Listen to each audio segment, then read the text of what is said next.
Welcome to Wildlife at Tampa's Lowry Park Zoo. I'm Dr. Larry Kilmer, Vice President and Director of Collections. We're in our yellow-footed rock wallaby exhibit today, and I have Sam with me, the keeper that takes care of these animals. And this is a very unique animal in the fact that they really prefer to be on rocks rather than running through the bush like you'd see normal wallabies. Sam, what's it like managing these animals? Well, it's somewhat difficult because they are a little nervous. They're very, very new to the zoo, so they really haven't gotten used to everything yet. They're doing very well, though. We're in here several times a day making sure they're eating properly and getting all the care that they need, and they're really coming around. They're starting to become very, very interested in us, and of course, we're always interested in them. Well, it's not unusual when you bring new animals into a facility, whether they've been in a walkabout like this is. It's just a new environment for them, so we have to acclimate them. Now, we have 4 females, is that correct? Actually, we have 3 females and 1 male. That's great. And we have a joey, correct?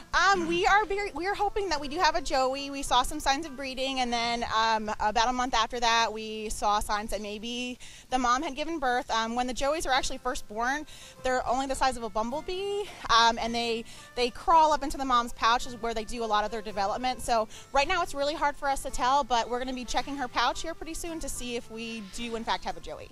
Well, this species is only in about 9 facilities in the United States and Europe at this time. It's considered vulnerable. Everything we can do to reproduce this animal obviously help its numbers and diminish the threats in the wild. As Sam was saying, this animal is like a kangaroo, just a smaller variety of a kangaroo.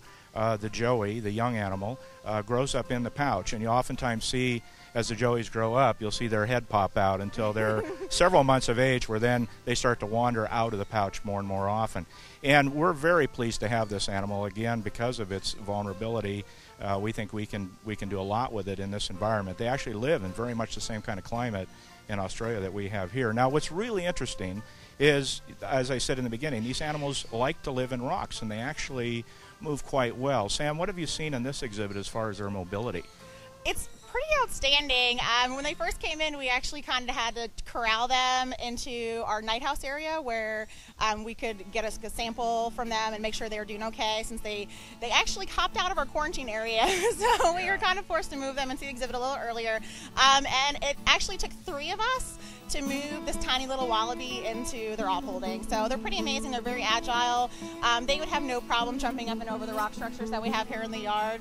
So they're pretty amazing. Definitely big things in a small package. Oh, that's interesting. Well, Australia has given us permission to exhibit these animals as well. I think that's important. We have to qualify for under the Australian government rules and regulations to hold this species, and we have, as well as koalas, and so that'll allow us now in the future to actually exchange animals with Australia if we need to.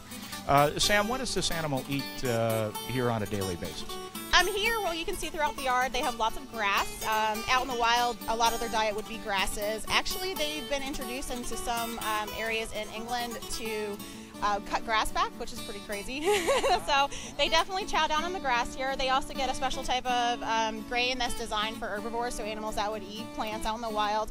One of their favorite things is actually kale. They get a big bunch of kale every day, and they eat every little bit of it. And then in the evening, we usually give them some type of browse, usually things that grow here on the zoo, like elm or oak, or one of their favorite things is our banana leaves. Very good. Well, you can see there's quite a variety to their diet, and we'll oftentimes have an attendant in this facility when you come in, just to make sure that we have not too many people overcrowding the facility, because we want you to enjoy this experience and see these marvelous animals. They're very uniquely colored as well, and I don't know that anybody's been able to really explain the different coloration, but most macropods, kangaroos, wallabies, and wallaroos, are all very plain in color, and this animal has some very distinctive patterns on it. Have you seen anything unique in the day-to-day management about this animal that the public may like to know? Well, a lot of times people come in and they want to know where the wallabies are because they are small. A lot of times they expect them to be bigger. And because they do like to hang out in the rocky outcrops, a lot of times they're hard to see. So I would definitely encourage people to take a look and really try and see them rather than just breezing through the enclosure, because they are out here. They really spend most of their time out in the yard, so they're definitely out for people to see. Great. Next time you're at Tampa's Lowry Park Zoo, come in the Wallaby Walkabout and enjoy the yellow-footed rock wallaby.